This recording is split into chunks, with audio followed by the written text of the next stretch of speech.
Hi guys, my name is Paul and welcome to my channel. Thanks for stopping by. This video I'm going to do is on a backup camera. It's a Dual XCAM-100. They make a 200, there's a 200 and a 100.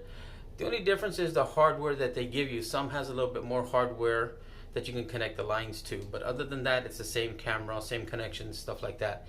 So I'm going to go through it briefly, and I did have a different backup camera that had a dedicated monitor to it, so it was a separate monitor that you could see the rear view camera, and it was a wireless. Now the reason I got it was because it was cheap on Amazon, and I thought 20 bucks, okay, I don't want to do the wiring and run it through the truck and all that kind of stuff. It's a hassle. It takes about an hour and a half, because it took me that long to do it on my Camaro. So if you look at my Camaro, I put the XCAM-200. It's the same camera, same setup, but it was a dual to dual, so it was the same brand. It was very easy to hook up, and it came out great. Check it out on my channel, you can see it. Now, I did do one for my wife's car. She has a 2016 Kia Forte, and I did get a wireless. It was on sale at Walmart, and I got it for her, and it was truly wireless. The backup camera on the license plate, it's solar. It came out pretty cool. I liked it. And so when you put it in park, it automatically, all you do is connect the front one to the lighter, and when you put it in park, it automatically connects via Wi-Fi to the rear license plate, and it turns on.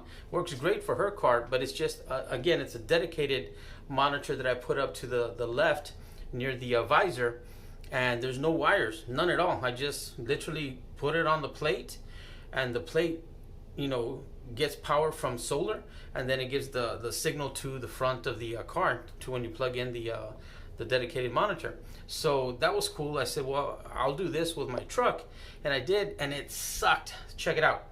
I have it on the, it's on my channel as well, and I talked pretty bad about the camera. Sorry guys, but it really sucks.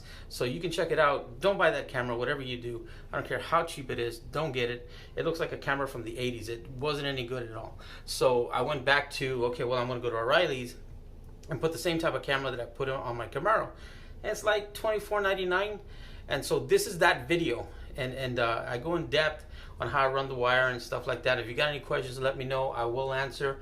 Please subscribe, please follow. I need as many followers as I can get. I'm trying to get to 1,000. Slowly but surely I'm getting there. So if you subscribe and you don't look at my videos ever again, that's cool, man. No hard feelings, but just please subscribe. That way I can start getting, I want to get monetized is what I'm trying to do. So if you can help me out, just subscribe. And check out my other videos, man. They're very informative. If you like stereos and car stuff and stuff like that, feel free to ask questions. I do respond usually within a day or two. And so let's go to that video.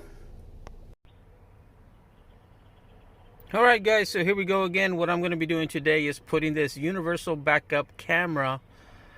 It is made by Dual. I'm going to connect it to my Pioneer.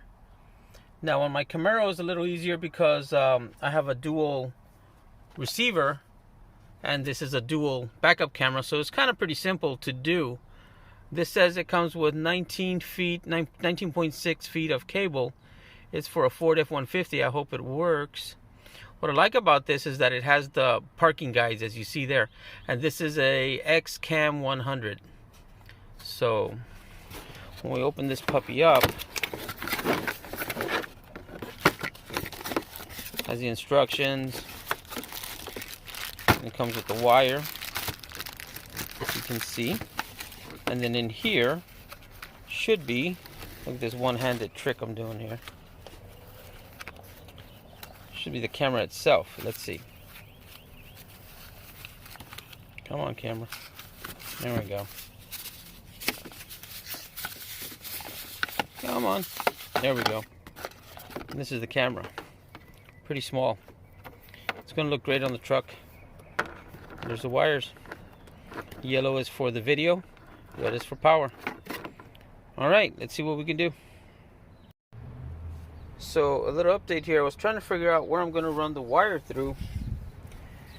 The wire that runs to the head unit out to the back. I'm like, man, I don't want to make a hole. I want to drill a hole.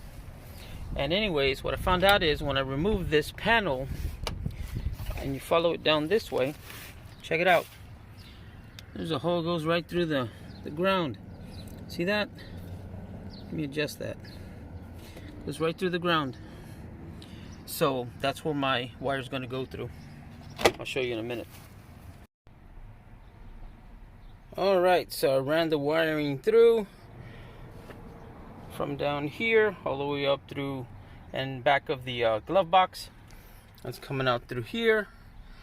Now I have to take these screws out. Check this out. I couldn't find the socket, so I'm using this to take out the screws. It's kind of ghetto, but it works, man. How about that? Ingenuity. Who knew?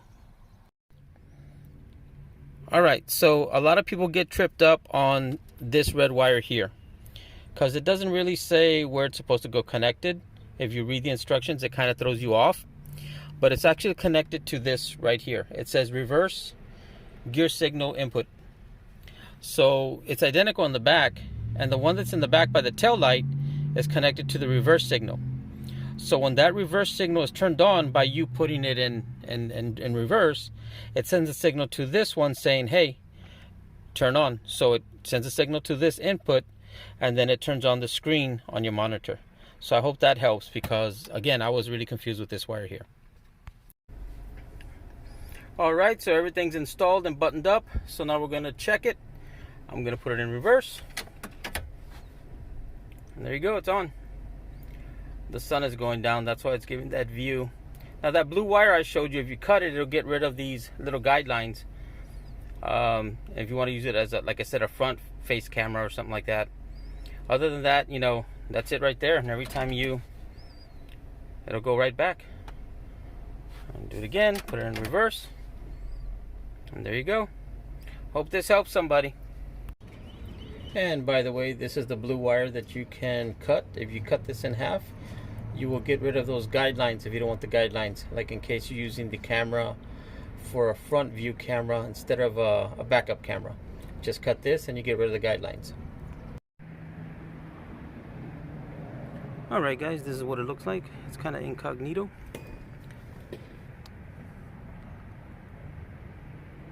Nice and easy, clean. If you're looking for a good camera, backup camera to add to your existing unit, this is a good buy. Any questions, let me know. Please like and subscribe.